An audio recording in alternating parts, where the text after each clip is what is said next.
लोग चुनने जा रहे हैं। सबसे बड़ा मुद्दा जो है वो बेरोजगारी है। कितनी बेरोजगारी दूर की बीजेपी ने आज तक? बेरोजगारी की बात करें तो डेवलपमेंट के हवाले से बात करेंगे, क्योंकि आपको पता है हमारा रामबन डिस्ट्रिक्ट जो है वो पहाड़ी इलाका है। क्योंकि रामबन डिस्ट्रिक्ट के लोग, अगर हम बात करें ब्राड़गढ़ी के नाम पे, आपको पता है ये एक इलाका वहाँ मौजूद है जहाँ पे अभी भी लोग बुनियादी सहूलियात से महरूम है। उनके पास रोड कनेक्टिविटी नहीं है। आपने देखा होगा क्यों जो बीमार है उसको कंधे पे उठा के वो तकरीबन 2-2, 3-3 घंटे का सफ़र करते हैं। फिर भी आज 10 साल बीजेपी को होने को आए, मगर अभी भी उन लोगों के पास रोड कनेक्टिविटी नहीं है। अस्सलाम वालेकुम, आप देख रहे हो आमाशी न्यूज़। मैं हूं आपके साथ राकिब खान। हमारे साथ खास मेहमान एक बातचीत करने के लिए मौजूद है BJP block president Shahnawaz Ahmad Khande. इनसे जानने की कोशिश करेंगे बीजेपी की कितनी तैयारी है लोकसभा इलेक्शन के लिए। सर, बहुत बहुत स्वागत है आपका अपना कीमती टाइम देने के लिए। क्या कुछ कहेंगे, कितनी कुछ तैयारी है बीजेपी की तरफ से लोकसभा इलेक्शन के लिए, और कौन सा कैंडिडेट आपको इस बार हमको देखने को मिलेगा चुनाव रैली में?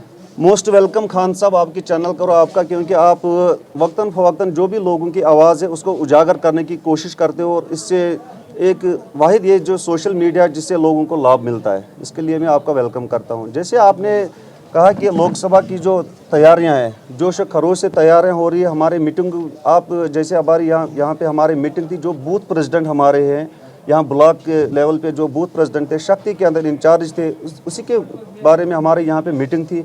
और बाकी जो न्यू ज्वाइनिंग आज हुई, ज्वाइनिंग रोज़ रोज़ होती है। तो जैसे 2014 और 2014 के बाद 2019 में जब इलेक्शन हुआ था तो डॉक्टर साहब ने 3.5 लाख वोट से जीत हासिल की थी। इस बार हमारा जो है कि 5 लाख से जीत हासिल करेंगे डॉक्टर साहब। सर, डॉक्टर साहब ही कैंडिडेट इस बार है? इस बार भी डॉक्टर साहब। काफ़ी लोगों का दावा है, बनहाल के लोग काफ़ी सारे ये भी कह रहे हैं कि जनाब डॉक्टर साहब जब से जीते हैं तब से हमने बनहाल में उनको देखा नहीं, क्योंकि आपने देखा होगा यहाँ पे बीजेपी ऑफिस भी बना है। बिल्कुल बिल्कुल है। बोला कि जनाब जब वो बीजेपी ऑफिस में नहीं आए तो हमारे बीच में तो हमने तो उनको कभी देखा नहीं जब से वो यहाँ से जीत के गए हैं। तो एक्चुअली कैसा लग रहा है कि आपको कि आने वाले दौर में जब बनहाल के लोग और वोट देंगे उनको तो वो आएंगे? और यहाँ आपको मैं ये बात कहना चाहूँगा, क्योंकि जैसे बाकी एमपीज़ है, जैसे जुगल किशोर जी एमपी थे, तो उनका अपने स्टेट में ही यहाँ पे काम होता था। क्योंकि आप खुद ही बखूबी जानते हो, ये एक मोदी जी के जो डॉक्टर जितेंद्र जी है, मोदी जी के सलाहकार है। सबसे पहले मैं इस कॉन्स्टिट्यूंसी के लोगों को कहूँगा कि हम खुशकिस्मत लोग हैं कि ऐसा कैंडिडेट हमें मिला है, फिर तीसरी बार भी। ये हम लोगों की खुशकिस्मती है, क्योंकि जो पीएमओ ऑफिस में बैठे हैं डॉक्टर साहब के पास, ये पीएम मोदी जी के साथ बैठे हैं और उनके सलाहकार है। ये हम लोगों की खुशकिस्मती है। लोगों का ये भी इल्ज़ाम है कि जनाब जब से डॉक्टर साहब बने हैं तब से तो हमने डेवलपमेंट का कोई नाम भी नहीं देखा है। आपको मैं इस बार ये कहना चाहूँगा, क्योंकि पूरे वर्ल्ड में, और हिंदुस्तान की बात नहीं करना चाहूँगा, जब से जो कोविड का दौर चला 2-3 साल, इसमें काफ़ी परेशानियों का सामना करना पड़ा पूरे वर्ल्ड के लोग, ये हर कंट्री में। लेकिन वाहिद एक कंट्री है जो इस वक्त जो तेज़ी से आगे बढ़ रही है, वो है हिंदुस्तान हमारा। तो कोविड के दौर में जितना भी पैसा इन एमपीज़ के पास होता था तो वो कोविड में ही इन लोगों ने लगाया है। इसलिए हम भी ये मानते हैं कि डॉक्टर साहब को यहाँ हमने 1-2 बार दावत दी थी, वो यहाँ नहीं आ सके, लेकिन इंशाल्लाह Rahman with in days doctor साहब यहाँ आ रहे हैं, और भी बड़े बड़े मंत्री आ रहे हैं दिल्ली से भी। तो लोगों को निराश होने की कोई ज़रूरत नहीं है, क्योंकि जो डॉक्टर साहब कहते हैं कि जब बच्चा रोता है तो माँ उसको दूध देती है। तो इंशाल्लाह रहमान जो काम यहाँ पे हुए हैं, बहुत सारे रोड हमने डॉक्टर साहब से लिए, और विद इन डेज़ में वो रोडों का काम शुरू हो गया। वो डॉक्टर साहब की देन है। जितने यहाँ पे नेशनल प्रोजेक्ट है, बड़े बड़े प्रोजेक्ट है, ये तो भारतीय जनता पार्टी की देन है। सर, जम्मू कश्मीर में क्या लगता है आपको, लोग फिर से भाजपा पे भरोसा करेंगे? 370 जब एब्रिगेट हुआ था, भाजपा का ये दावा था कि जनाब हम बेरोजगारी खत्म करेंगे, डेवलपमेंट जम्मू कश्मीर में करेंगे। बेरोजगारी तो खत्म हुई नहीं, तो आपको लगता है कि और लोग भरोसा करके आपको वोट देंगे बीजेपी को इस बार? आपको मैं कहना चाहूँ, आपने अच्छा क्वेश्चन पूछा, क्योंकि लोग भारतीय जनता पार्टी को क्यों चुनेंगे। जो 370 और 35 से यहाँ से हट चुका है, वही यहाँ से बहुत बड़ी एक रुकावट थी जम्मू कश्मीर में। क्योंकि जब भी कोई स्कीम लॉन्च होती थी सेंटर से, वो हम लोगों तक नहीं पहुंचती थी। आज दिल्ली से कोई स्कीम लॉन्च होती है तो उसका लाभ यहाँ पे आम गरीब जनता उठा रही है उस स्कीम का लाभ। क्योंकि पहले जब सेंटर से पैसा आता था वो स्टेट में आता था, स्टेट के जो बड़े बड़े नेता यहाँ पे होते थे, तो अगर वहाँ से 10 रुपये आते थे, 1 रुपया यहाँ पहुंचता था ग्रास रूट पे। आजकल अगर 10 रुपये आते, 10 के 10 ग्रास रूट पे आते हैं। तो इसी बेस पे तो भारतीय जनता पार्टी को यहाँ से फिर लोग चुनने जा रहे हैं। सबसे बड़ा मुद्दा जो है वो बेरोजगारी है। कितनी बेरोजगारी दूर की बीजेपी ने आज तक? बेरोजगारी की बात करें तो वक्तन फवक्तन जो जितनी भी पोस्टें निकलती थी उनमें जो पहले घोटाले हुआ करते थे पहले सरकारों में, भारतीय जनता पार्टी की सरकार जब से आई कोई घोटाला नहीं। जो गरीब का बच्चा पढ़ लिख के अपनी काबिलियत से वो डायरेक्ट मुलाजिम लग चुका है। लेकिन दूसरी बात कहूँ मैं, जितनी स्कीमें मोदी जी ने लॉन्च की है, अब तो घर घर तो मुलाजिम नहीं लग सकते, या आप भी जानते हो, क्योंकि जितने इनकी कैपेसिटी होती है उतने लग जाते हैं। बाकी के लिए जो स्कीमें मोदी जी ने खोली है, कितने लोन्स मिल रहे हैं। पहले आप देखिए कि अगर 1 लाख रुपए या 50,000 रुपये किसी इंसान को लोन चाहिए होता था, उसको हज़ारों चक्कर काटते थे। आज मोदी जी खुद गारंटर है हम लोगों को कि भाई कितना लोन चाहिए, करोड़ों में लोन चाहिए। आजकल मैं आपको बताऊं कि जो मुमकिन स्कीम के तहत लोगों को गाड़ियां मिली, 1 साल के लिए कोई इंटरेस्ट नहीं है उसमें, 1 साल के लिए कोई किस्त नहीं है। अपना रोज़गार गाड़ी चलाओ तो अपना रोज़गार घर चलाओ। उसके बाद जो शटरिंग पे यहाँ पे लोन ले रहे लोग 10-10 लाख रुपये, उसमें 3.5 लाख रुपये सब्सिडी है, तो 6.5 लाख रुपए ही वापस भरने हैं। वो भी एक बिजनेस है।